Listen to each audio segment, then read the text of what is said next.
My fiancée is pregnant and it's not by me. And then I realize, oh, my brother's acting suspicious, and if you can put one and one together, you can understand why I'm so mad. But guys, that's only the start of it. I'm sure you must have heard and read a ton of quotes on brotherly bonds, how you can need nothing more in your life if you have your brother by your side. Well, unfortunately for me, that does not seem to be true. Me, personally, I would like nothing better than my brother to leave me alone for life. Forever, quite literally. Hey guys, before any of you mistook me for a brother-hating idiot, let me explain the reason behind me saying something so mean about my own blood. The brother I'm referring here is my youngest, Lloyd. We're three brothers, my older brother being the most accomplished child left for the Great Britons years ago to follow his passion like most eldest children. My younger brother, needless to say, was the golden child of our parents, spoiled rotten to its core, and me. I live in the classic example of the ignored middle child, who could do nothing right in his life, and even if by any miracle I do manage to do something right, it's never enough. I guess at this point it's pointless to even say that my life was not great. No, I'm not saying I've had it really bad or I was miserable for most of my days. No, I'm saying that my life was never peaceful or much happiness, all thanks to my dearest brother Lloyd. You know, one can wonder that if he was the golden child of the family, well, who got every wish fulfilled even before he utters it? Why on earth would he bother with me? Well, I've been asking myself exactly that for as long as I can remember.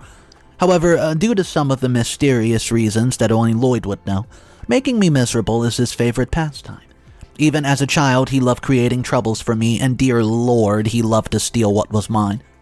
I still remember the first time I noticed his penchant for taking what belonged to me. We were children, probably around, 5, 6 years of age. My parents had brought me this amazing toy truck after I had been begging them for months. When I finally got it, I was over the moon. For a few days, I was the happiest kid on the block. But that happiness was short-lived because soon enough, the truck went missing. After searching every nook and cranny of our house, I found it in Lloyd's room, broken and discarded, and he had taken it without asking and then ruined it. When I confronted him, he just laughed it off, and my parents brushed it aside as kids will be kids. So, as we grew older, his thefts became more frequent and more valuable. My birthday candies would mysteriously just disappear, only for me to find him munching on them in some corner. My bicycle was borrowed, without permission, of course, and returned with scratches and dents. My video games, oh man, yeah, they would vanish from my room and reappear in his, sometimes even damaged beyond repair. Every time I was met with the same dismissive attitude from my parents, they would say something like, "Oh, Nathan, you need to share with your brother." The worst of it came once we hit the ages, as now it was not just my belongings Lloyd was interested in stealing anymore. The thing is, Lloyd had the uncanny ability to charm anybody. Not that his blonde hair and stupidity strikingly blue eyes didn't help, and he used it to his full-blown advantage. Whenever I showed interest in a girl, Lloyd would swoop in, flaunting his charm and wealth, well, technically our parents' wealth, just to win her over. It was like a sick little twisted game to him, and he played it with a ruthless efficiency.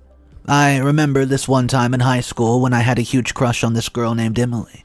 We had been talking for weeks, and I finally mustered the courage to ask her out. She agreed. I was ecstatic, but then just days before our date, I saw her walking hand in hand with Lloyd. He had her swooped. Yeah, yet again. And he took what was mine. It wasn't just the material possessions or the girls, no. It was the constant need to one-up me just to prove that he was better. More desirable, more loved. I could never understand why he felt the need to compete with me when he already had everything handed to him on what they call a silver platter.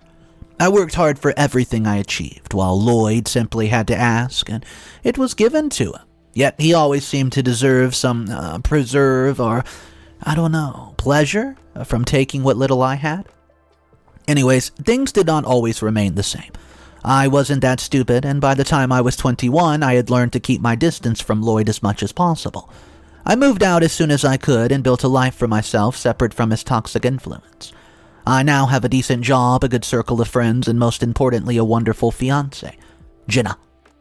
Jenna and I were deeply in love. We were planning our future together, and for once it felt like things were going to align.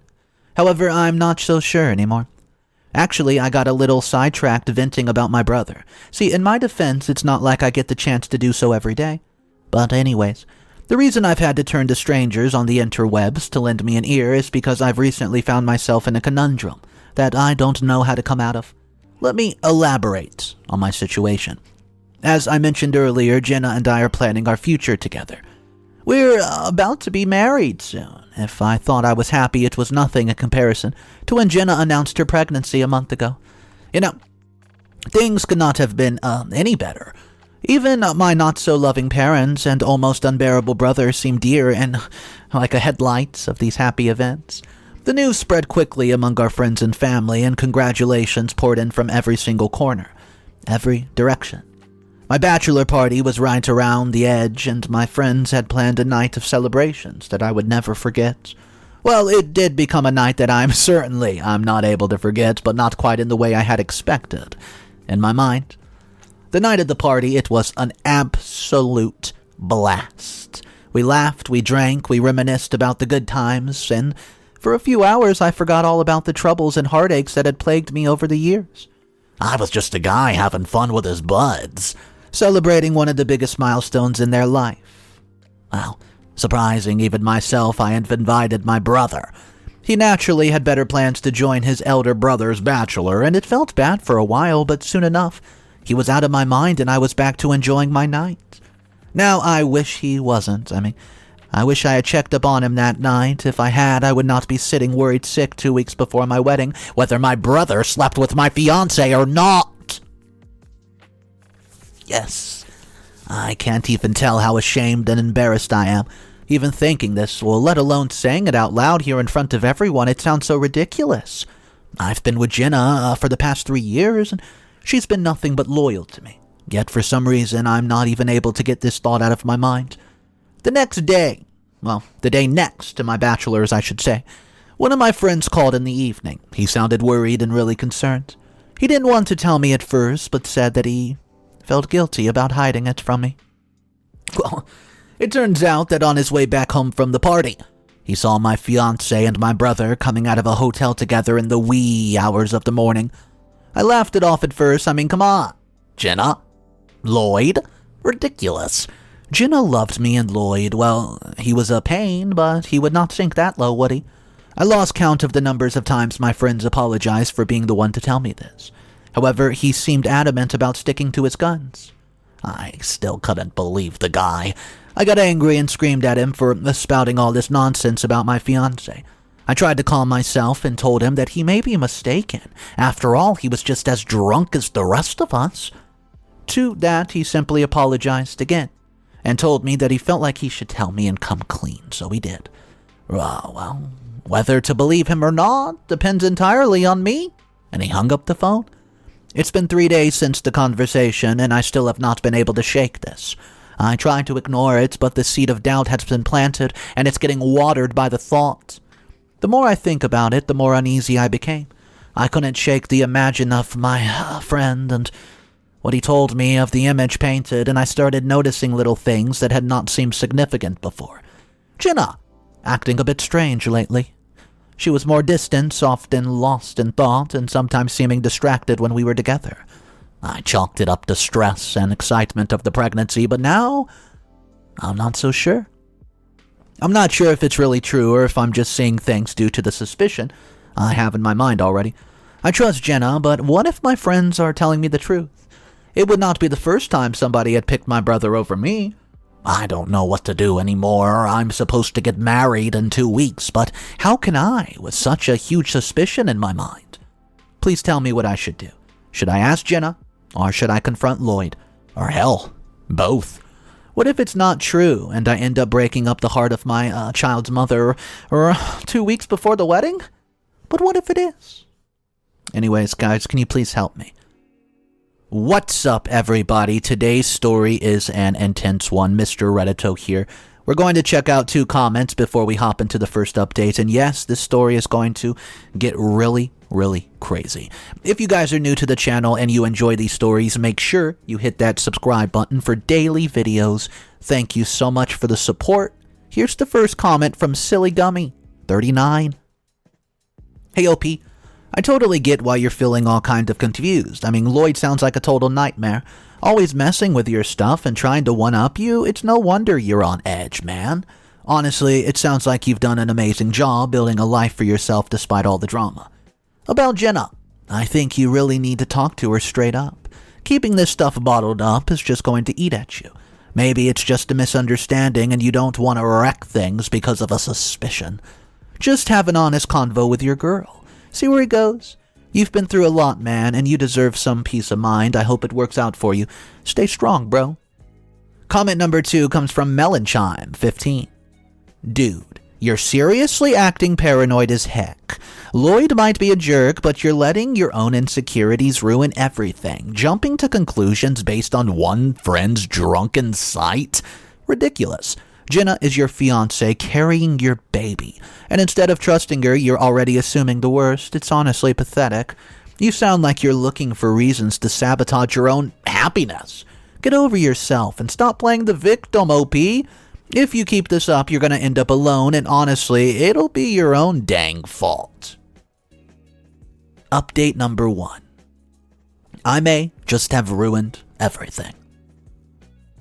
Hey guys, I've received a ton of comments over the past week stating that if I let my past trauma and my doubts win, I might end up alone and it will be my fault. Well, I think I've just have that written in my destiny anyways. Hell, put it on my tombstone. I'm gonna end up all alone and it will be all because of my stupid decisions. I apologize in advance to all those who were expecting me to do better. This is going to be a disappointing post as I've asked my fiancé for a DNA test. I know. None of you need to hate on me. I'm doing that well enough just on my own. I'm ashamed of it, but I could not help it after the way everything seemed in a new light since that evening. How every encounter between Jenna and Lloyd seems suspicious to me. Did you know that they've become friends? When did they ever be friends before this? And why would Jenna want to be friends with someone who practically ruined my childhood? Remember how I mentioned that Jenna had been acting a bit strange lately? You know, more distant. Well, it was not just her. Lloyd, who usually relished in taunting me, had been unusually subdued around me. He would avoid eye contact and seemed to find excuses to leave the room whenever I entered it. We're at my parents' place quite a lot, where Lloyd lived too, for wedding preparations, and over time I began to notice small, seemingly innocent interactions between Jenna and Lloyd. It strengthened my suspicion. I often found Jenna and Lloyd together, talking, laughing at things I had no idea about, inside jokes. It wasn't unusual for people to laugh and share a joke, right? But there was something about the way that they were standing so close to each other, the way they seemed to be lost in their own little world, that made me uncomfortable. There was also the time when I came home early from work, and as I walked in, I saw Jenna and Lloyd sitting on the back porch deep in convo. They were sitting closer than usual, and Jenna had her hand on his arm, a gesture that seemed too familiar. When they noticed me, Jenna quickly pulled her hand away and they both stood up, looking flustered, and Jenna said that they were just catching up, but the awkwardness in the air was palpable. Well, then there was the matter of Jenna's phone. She used to leave it lying around the house, but recently she starts keeping it very close to her at all times. One evening, I noticed her texting. It was somebody with small smiles all over her face. When I asked her who she's talking to, she quickly said, "Oh, it's just a friend," and she put the phone away.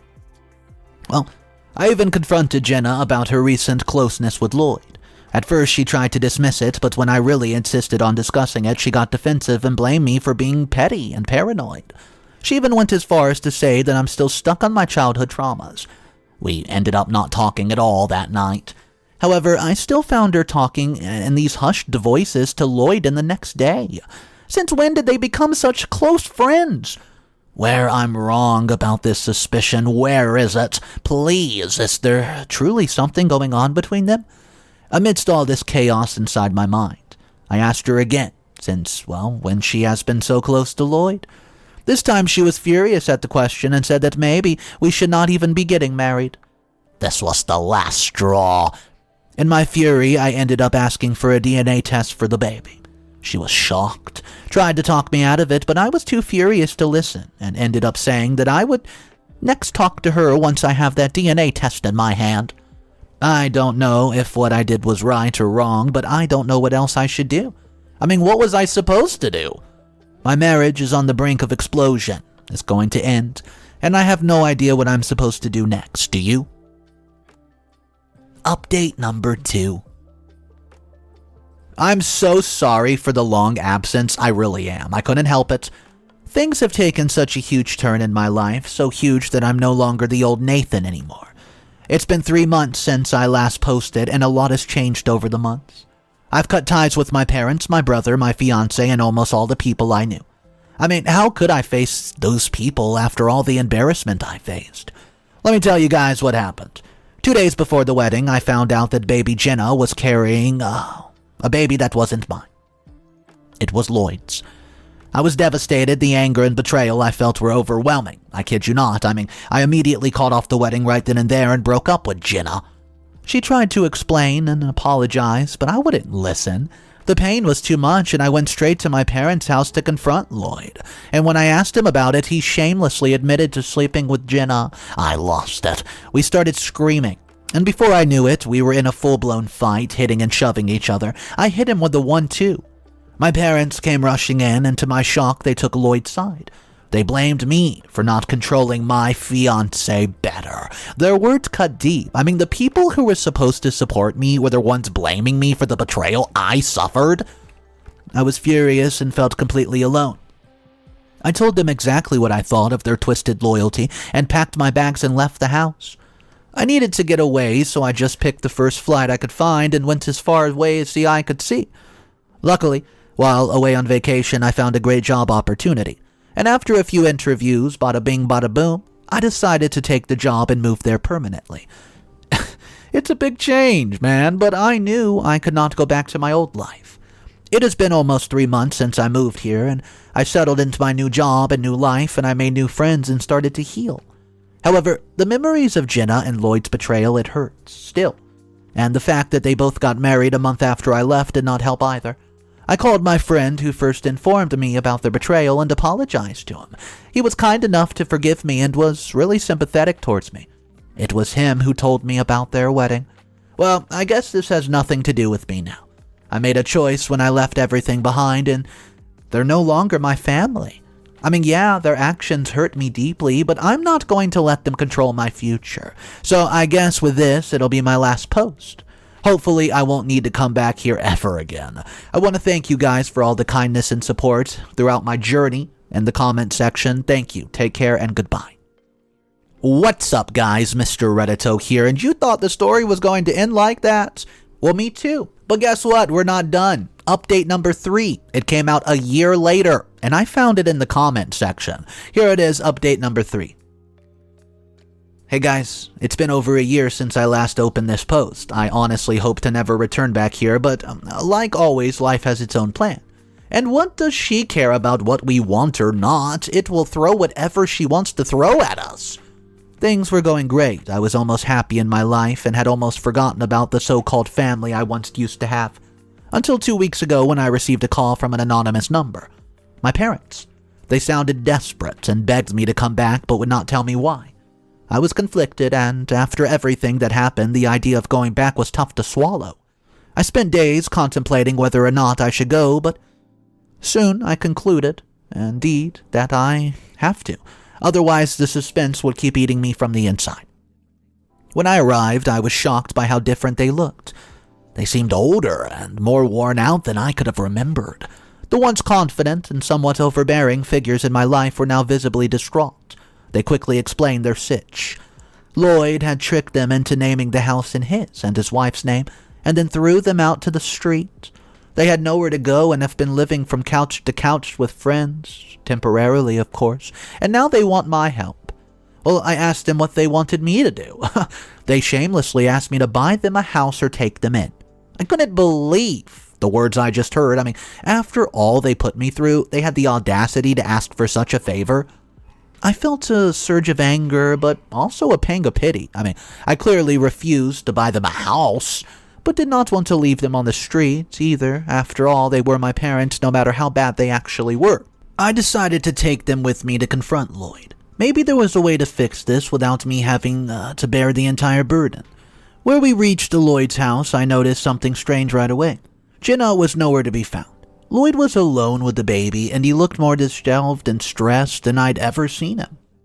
Well, I asked him to take our parents back, take him inside the house, since they had taken care of him and loved him more than they ever loved me. It was only fair that he should be the one to help them out. Lloyd refused. Honestly, I could not help but laugh at the irony of the situation.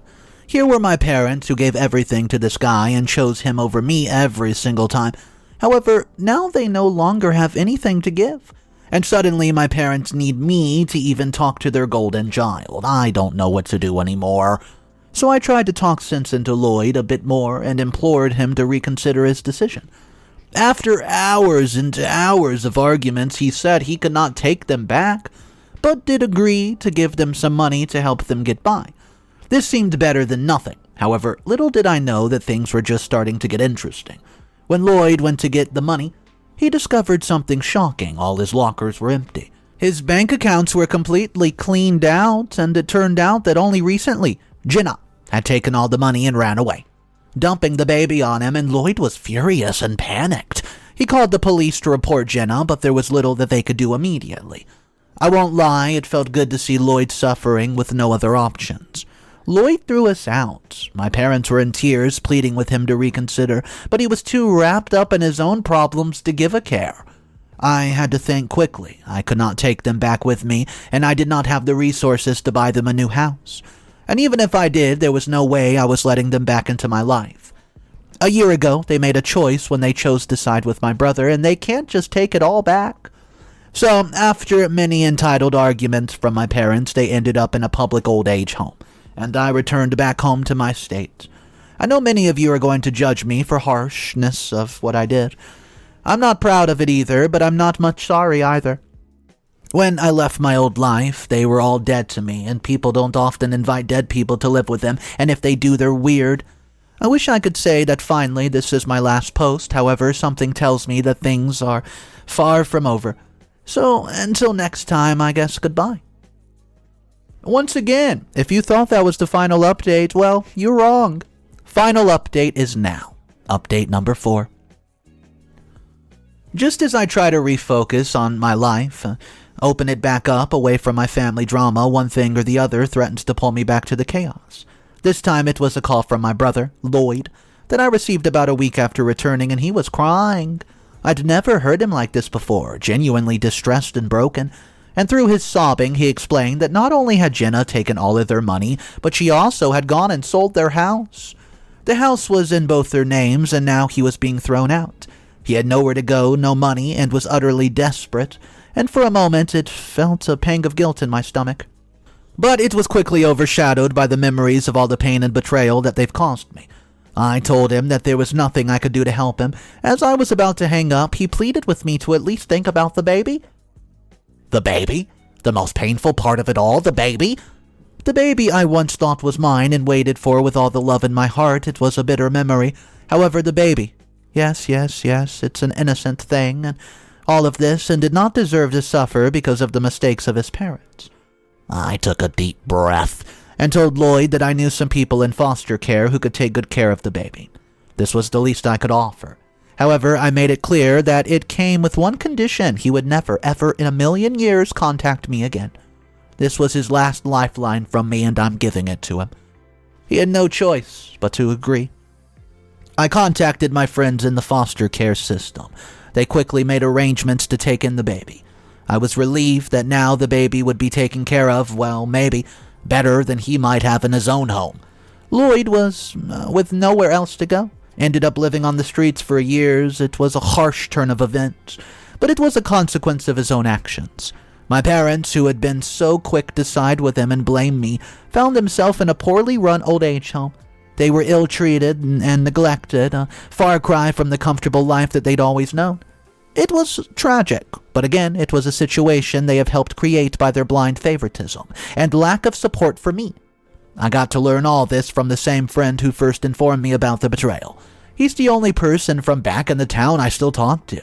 If it had not been for him, it would have been me, stuck with Jenna instead of Lloyd. Honestly, I feel like I dodged a huge bullet. It's been a while since Lloyd last called, and so far I've not heard from him or my parents. I feel like I'm finally receiving the peace I've yearned for after all these years. It took me a while, but I've realized now that sometimes the family you choose is more important than the ones you're born into.